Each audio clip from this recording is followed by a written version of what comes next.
अस्सलामुअलैकुम viewers, welcome back to my YouTube channel. Viewers, PPSC के case number 39 के जरिए वैसे तो बहुत सारी सीट्स अनाउंस कर दी गई हैं, लेकिन आज की इस वीडियो में हम बात करेंगे सिर्फ और सिर्फ जूनियर क्लर्क की सीट्स के हवाले से कि इनकी टोटल कितनी तादाद रखी गई है। याद रखना वीवर्स, ये जो जूनियर क्लर्क की सीट्स अनाउंस की गई है ये पूरे पंजाब के लिए नहीं है, बल्कि पीपीएससी के केस नंबर 39 के जरिए ये जो जूनियर क्लर्क की सीट्स अनाउंस की गई हैं, इसमें सिर्फ सुबह पंजाब के जो है वो 2 डिस्ट्रिक्ट शामिल हैं। पहले डिस्ट्रिक्ट कौन सा है? वो शेखपुरा है, जिस पर पूरी तफसील के साथ मैंने जो है ना वो वीडियो अपलोड कर दिया है। आज की इस वीडियो में हम बात करेंगे साहिवाल डिस्ट्रिक्ट के हवाले से। ये जो जूनियर क्लर्क की सीट्स अनाउंस की गई हैं तो ये पूरे पंजाब के लिए नहीं है। तो इसमें टोटल कितनी सीट्स अनाउंस की गई हैं, इनका क्राइटेरिया क्या है, यानी कि आपने इस पर ऑनलाइन अप्लाई किस तरह से करना है, आपकी एजुकेशन क्या रखी गई है, आपकी पोस्टिंग प्लेस कौन सी होगी, आपकी एज लिमिट क्या रखी गई है, और तो और आपका सिलेबस क्या है इस पोस्ट के हवाले से। तो पूरी तफसील के साथ आज की इस वीडियो में हम बात करेंगे। आपने इसको स्किप बिल्कुल भी नहीं करना। स्पेशल तौर पर ये उन स्टूडेंट्स के लिए खुशखबरी की बात है जो डिस्ट्रिक्ट साहिवाल से बिलोंग करते हैं। तो चलो वीवर स्टार्ट करते हैं बगैर किसी टाइम को वेस्ट किए हुए। सबसे पहले वीवर मैं आपको बताना चाहता हूं कि ये जो जूनियर क्लर्क की सीट्स अनाउंस की गई हैं इसका स्केल है 11, यानी कि ये 11वें स्केल की सीट्स हैं। और इसके सबसे बड़ी खुशखबरी की बात है कि ये कोई कॉन्ट्रैक्ट बेस पर नहीं है, बल्कि ये परमानेंट है, डे 1 से परमानेंट है। इसके बाद हम बात करेंगे कि ये टोटल कितनी सीट्स हैं, इनको किस तरह से कैटेगरीज में डिवाइड किया गया है। तो टोटल 19 सीट्स हैं। इसमें से जो 11 सीट्स है वो ओपन मेरिट पर रखी गई है, एक सीट स्पेशल पर्सन के लिए रखी गई है, और एक सीट जो है वो माइनॉरिटी कोटा के लिए रखी गई है, और इसमें से 3 सीट जो है वो फीमेल के लिए रखी गई हैं, और इसके साथ साथ 4 सीट जो है वो रिजर्व रखी गई हैं। उस पर मैं आपको बाद में बताऊंगा। अब हम बात करते हैं वीवर्स इसकी एजुकेशन के हवाले से कि इसके लिए एजुकेशन की क्या क्राइटेरिया रखा गया, यानी कि कितनी आपकी एजुकेशन रखी गई है। तो आपके पास जो है ना वो 12 साल की एजुकेशन होनी चाहिए, चाहे आपने एफए किया हो, एफएससी किया हो, आईकॉम किया हो, या इसके इक्विवेलेंट कोई एजुकेशन आपके पास है तो आपके लिए इसके लिए जो है ना वो एलिजिबल है। इसके साथ साथ मैं आपको एक और बात बताना चाहता हूं कि इसमें जो टाइपिंग स्पीड भी उन्होंने मांगी हुई है वो 25 वर्ड्स पर minute on computer in English language में होने चाहिए। हो सकता है कि वो बाद में इसका आपसे कोई जो है ना टाइपिंग स्पीड का टेस्ट ले।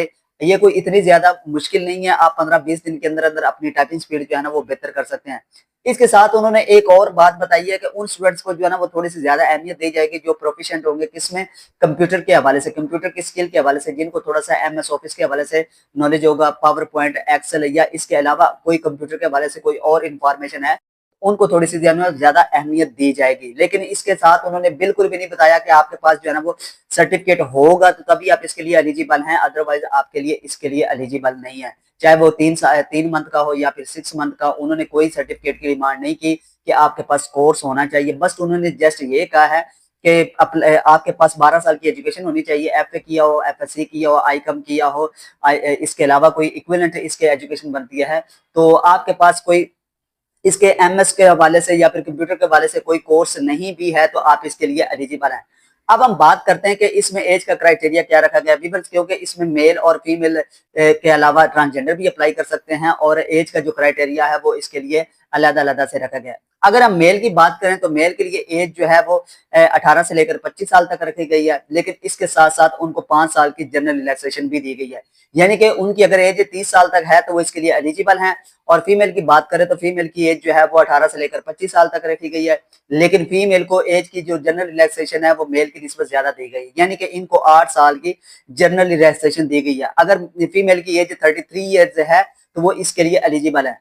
अब हम बात करते हैं कि आपकी पोस्टिंग प्लेस कौन सी होगी, क्या पंजाब के किसी भी एरिया में आपको जो है ना तैनात कर दिया जाएगा? ऐसा बिल्कुल भी नहीं है वीवर, क्योंकि ये डिस्ट्रिक्ट शाहीवाल के जो स्टूडेंट्स हैं उनके लिए अनाउंस की गई है, तो आपकी पोस्टिंग प्लेस भी जो है ना वो अपने अपने जिले के अंदर ही होगी, यानी कि शाहीवाल के अंदर ही आपकी पोस्टिंग प्लेस भी होगी।